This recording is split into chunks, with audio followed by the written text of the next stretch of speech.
Hello friends, स्वागत है हरीमा राज channel में। तो दोस्तों, क्या ही बताएं, यूट्यूब पे क्या चल रहा है आप सबको तो पता ही है।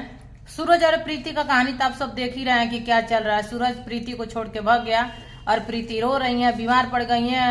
और एक दो दिन पहले तो हमने देखा कि पूरी पूरी दवा खा ली थी, यानी मरने की हालत में हो गई थी। तो सूरज जी को ऐसा नहीं करना चाहिए था। प्रीति उनसे बहुत प्यार करती है, बहुत उनको चाहती है, और सूरज जी उनको छोड़ के भाग गए। ऐसा नहीं करना चाहिए था। किसी को भी जब उनको अपनाए हैं तो पूरे दिल से अपनाइए, नहीं तो नहीं अपनाए होते। अगर मान लीजिए आपकी चाह में अगर उसका जान चला जाता है तो उसका जिम्मेदार आप ही होंगे ना। तो ऐसा आपको नहीं करना चाहिए थे। वो आपकी बीवी है, आप उनसे शादी किए हैं और फिर दूसरे के साथ भी भाग जाना क्या है? ऐसे अच्छा लगता है? जानते कि हम लोग छोटे यूट्यूबर हैं तो ऐसा कुछ कहेंगे तो आप लोग को अच्छा नहीं लगेगा, लेकिन फिर भी एक फैमिली होने के नाते आपसे हाथ जोड़ कर रिक्वेस्ट है कि प्लीज आप प्रीति के पास वापस आइए और उनको अपना लीजिए। उनकी हालत बहुत नाजुक है।